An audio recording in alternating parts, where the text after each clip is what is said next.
What's happening?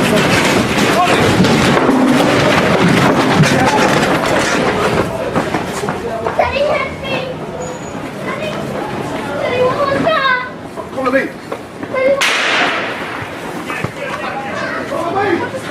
I don't know. What the fuck is going on?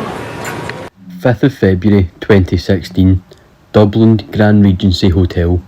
Men dressed as an elite police unit, armed with automatic rifles, storm a boxing weigh-in event and open fire. 1 dead, 1 injured, and the target escaped.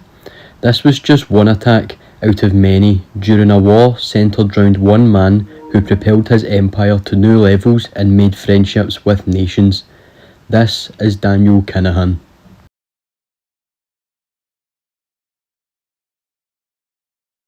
The Kinahan Cartel have been the centrepiece in organised crime for decades, with their organisation appearing in headlines worldwide. Daniel Kinahan, the heart of the organisation, remained untouchable for his full criminal career, but the money, power and celebrity connections wouldn't be enough to distance himself from the street. Daniel's ambition is his biggest strength and biggest weakness. However, he wasn't always in this position. A series of events unfolded in the past that paved the way for Daniel and solidified his leadership.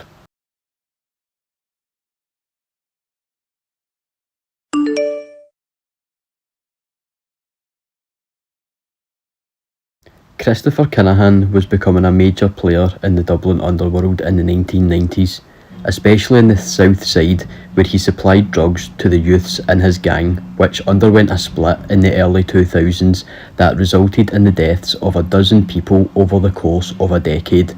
This would come to be known as the Crumlin-Drimnagh feud.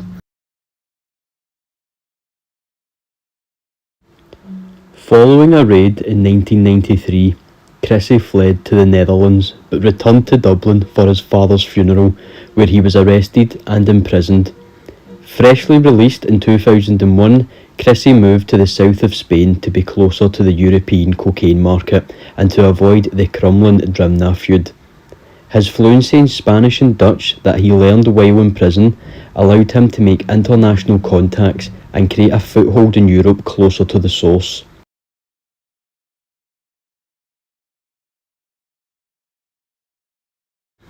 During Chrissy's absence in Ireland, leadership of the gang went to Freddie Thompson, who was a part of the Crumlin-based crew that would be the city's top gang, as Chrissy was now becoming a major international player.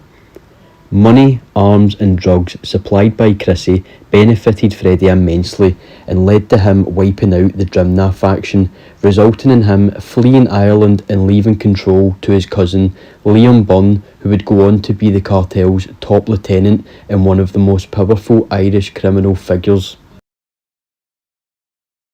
This ongoing violence, the flow of drugs and weapons, caused Spanish police to carry out the joint Operation Shovel, with various people arrested, including Chrissy's son, Daniel, but investigators couldn't pin evidence on the drug lords. After a chaotic few years, the operation was shut down, with some Spanish police accepting bribes. This increased pressure spooked Chrissy, who stepped back to focus on business and logistics, distancing himself from the street, and left control of the organisation to his son, Daniel Kinahan.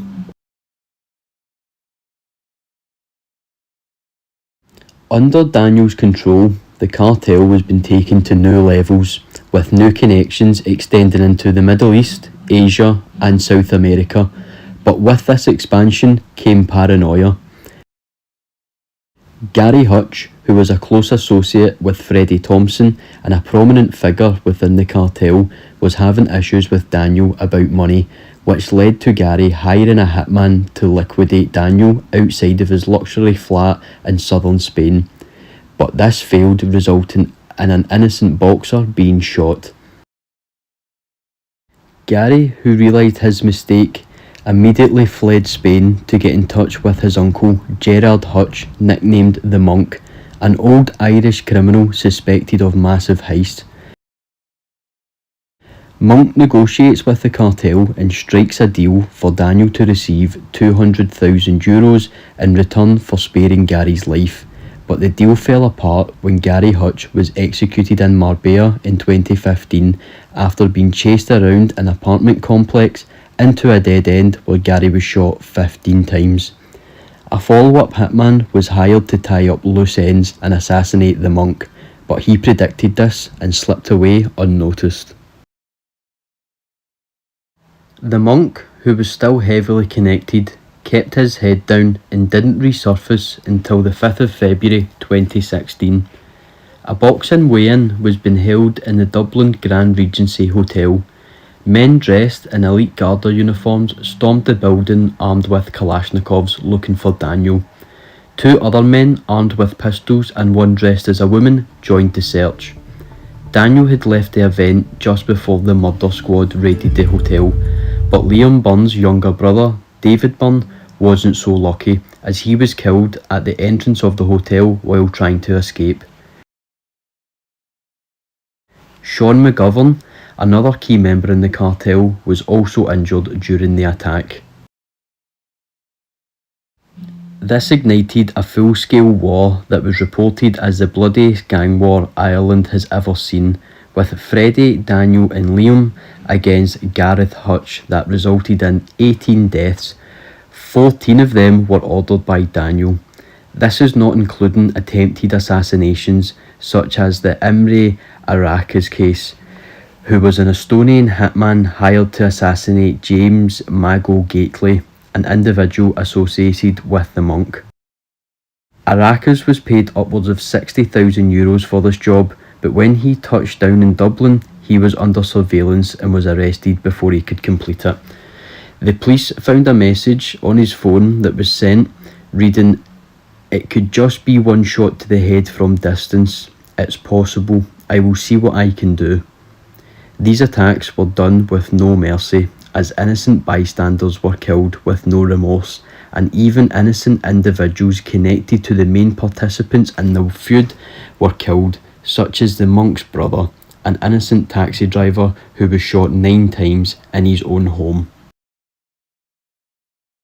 As the bodies piled up, the high-ranking figures within the Kinahan cartel moved their base of operations from Spain to Dubai, which became their headquarters, leaving them feeling secure in a country with no extradition agreement with Ireland. This attracted worldwide tension, and now the authorities were working harder than ever to increase pressure on the group, a part of an operation to prevent more killings in the war. 79 members of the cartel were jailed, including Freddie Thompson, who was jailed for one of the deaths in the war. This forced other members to flee, including Liam Byrne, who fled to Birmingham. With the cartel wounded and members scattered, Daniel Kinahan seemed unfazed as he stepped into the light with his boxing management company, MGM Boxing.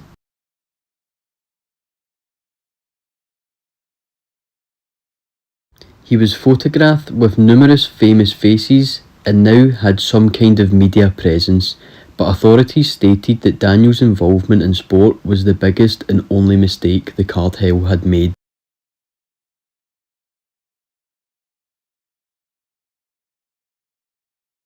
This positioned MGM Boxing as the largest boxing company in Europe, which brought unwanted attention.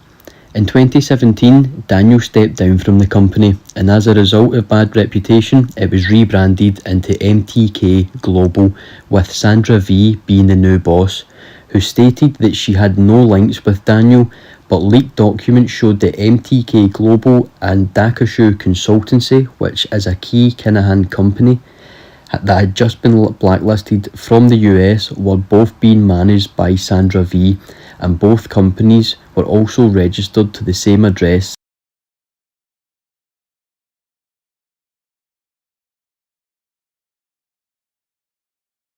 The company gained even more power when the famous boxer Tyson Fury signed a deal with them, with Daniel being his advisor, and Daniel was even a major player in bringing Tyson Fury out of the worst period of his life after winning his title in 2015. Tyson revealed this relationship in a viral video in 2020. Hello there. I'm just after getting off the phone with Daniel Kinahan. He's just informed me that the biggest fight in British boxing history has just been agreed. Get up there, my boy! Daniel persists that his success led to a campaign against him and that he is no way a part of a criminal gang, but he was placed on the most wanted list anyway, and MTK Global announced that they were ceasing operations. This didn't affect Daniel's lifestyle, as it was easier to provide money laundering services involving over 200 companies across 20 countries.